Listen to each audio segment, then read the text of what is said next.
Le XXe siècle est marqué par une avancée fulgurante de la recherche scientifique, physique n'est pas en reste, et contribue au développement de technologies nouvelles.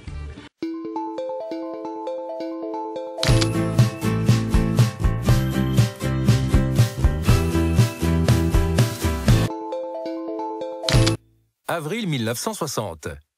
Theodor Neumann met au point le premier laser. 50 ans plus tard, on trouve des lasers partout.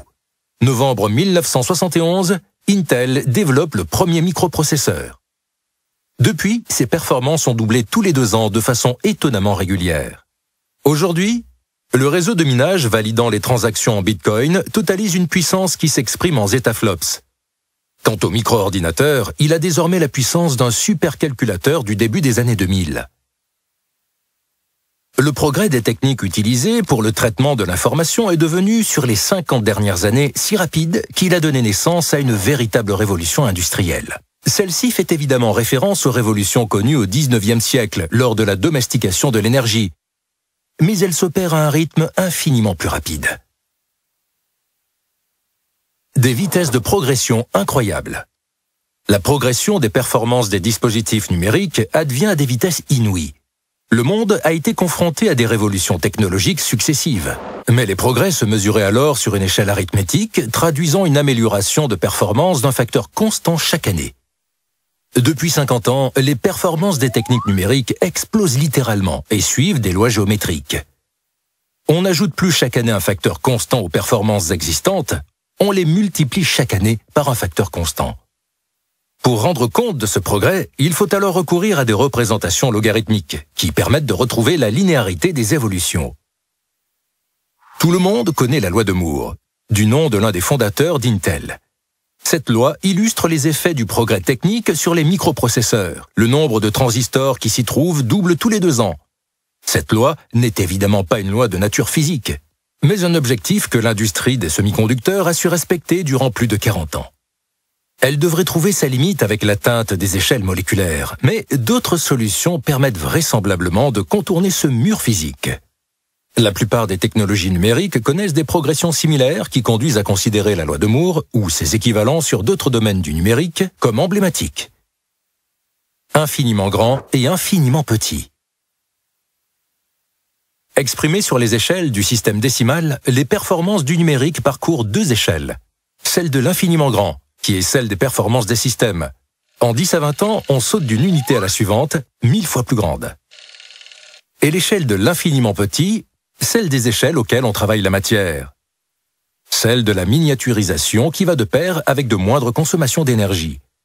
La technologie offre actuellement des capacités dépassant le téra et se situe donc entre le péta et l'hexa, tandis qu'elle travaille à des échelles micro ou nanoscopiques.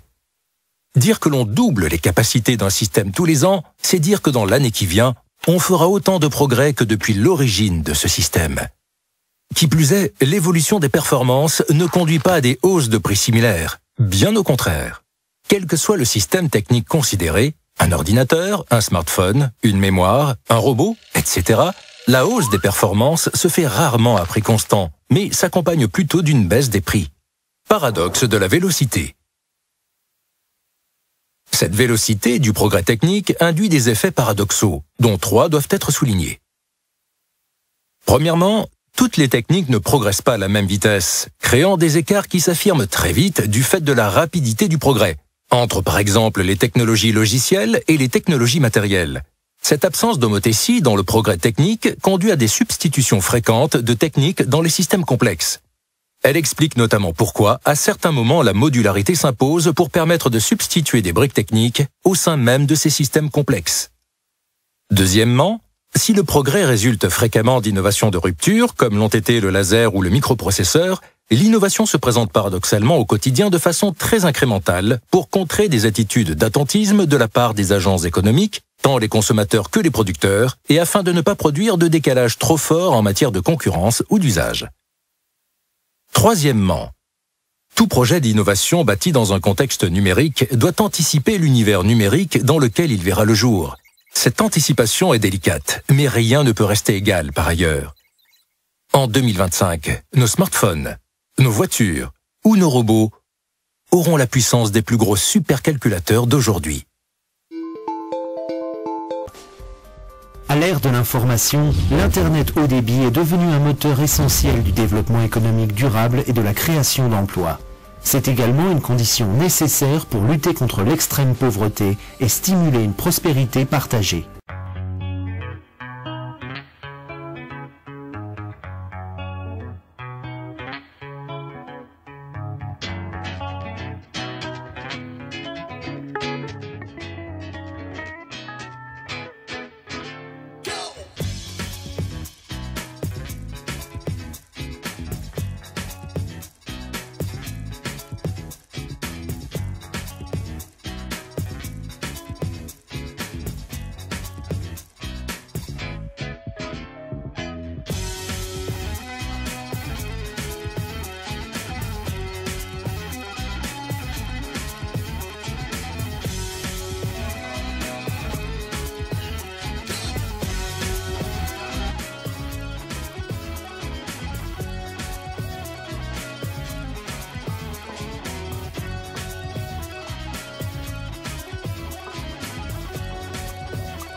se dirige enfin vers la sortie.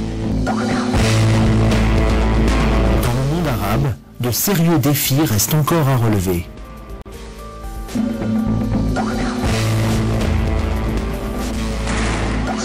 Le soulèvement du peuple syrien est maintenant aux prises avec une insurrection de plus en plus violente. يدعو الناس للذهاب إلى المطار والتجمع أمام المطار وفي الشوارع وفي الساحات ولنرى ما الذي سيفعله الجيش أمام الشعب. Si nous sommes alors confrontés à des divergences d'opinion, les produits chimiques qui sont libérés dans notre cerveau sont les mêmes que ceux qui essaient d'assurer notre survie lors des situations dangereuses, déclenchent un état défensif quand nous sentons que nos pensées doivent être protégées contre l'influence des autres. Dans cet état défensif, la partie la plus primitive du cerveau interfère avec la pensée rationnelle, et le système limbique peut mettre KO la plupart de notre mémoire de travail, provoquant physiquement une étroitesse d'esprit. Nous le voyons dans les politiques de la peur, dans les stratégies des joueurs de poker, ou tout simplement quand quelqu'un est têtu dans une discussion. Peu importe la valeur d'une idée, le cerveau a du mal à la traiter quand il est dans un tel état. Au niveau neuronal, il réagit comme si nous étions menacés, même si cette menace provient d'opinions inoffensives ou de faits que vous pourriez d'ailleurs trouver utiles et accepter rationnellement.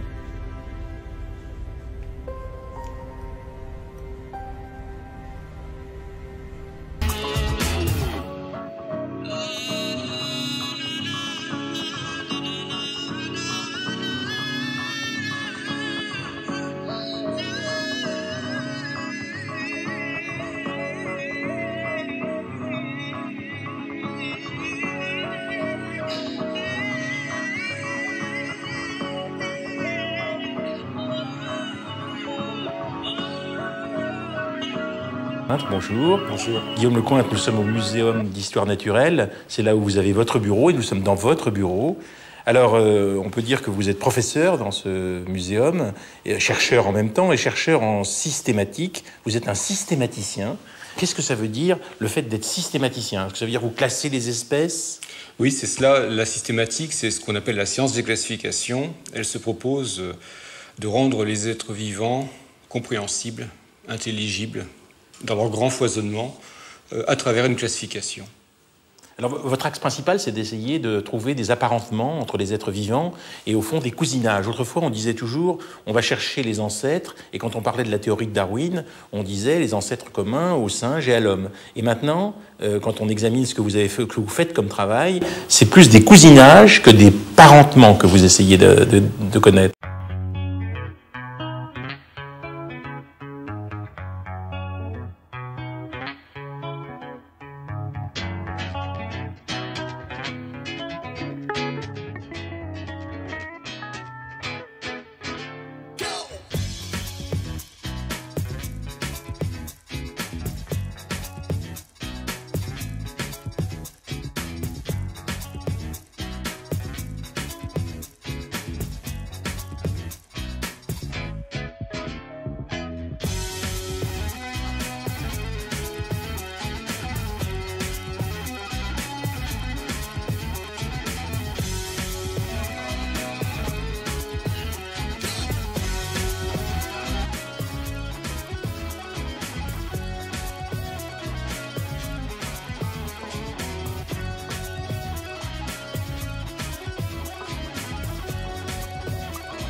L'hypothèse évolutionniste suppose que toutes les formes vivantes sont liées entre elles par des liens de continuité et que leur présence est le fruit d'un processus lent et graduel.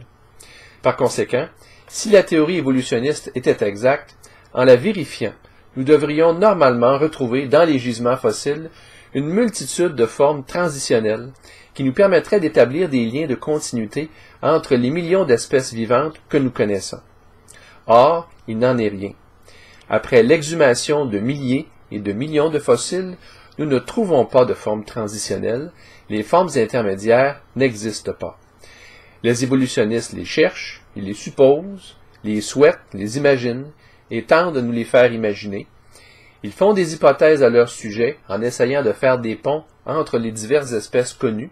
Mais ces liens sont produits beaucoup plus par leur imagination que par les faits, car sur le terrain, rien ne vient confirmer ces suppositions. Ce que nous observons, c'est une discontinuité frappante. Ceci était vrai en 1859, à l'époque de la publication de l'origine des espèces, et demeure encore tout à fait vrai aujourd'hui.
Aujourd'hui, la génétique évoque l'existence d'un Adam scientifique.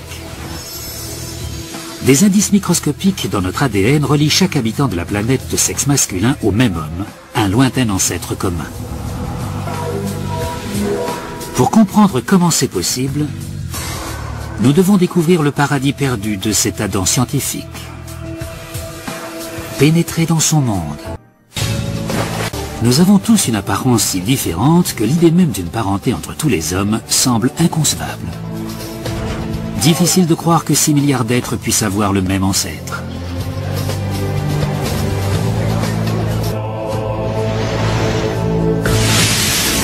Désormais, la science nous offre la chance de trouver cet Adam génétique, un ancêtre unique dont l'ADN survit dans chaque homme peuplant la planète aujourd'hui. Des Inuits de l'Arctique aux Amérindiens de l'Amazonie,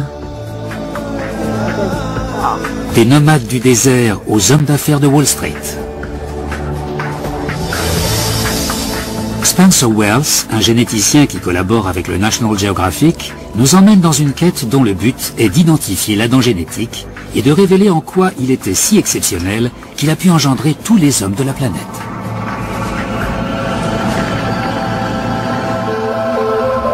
Mais comment dérouler une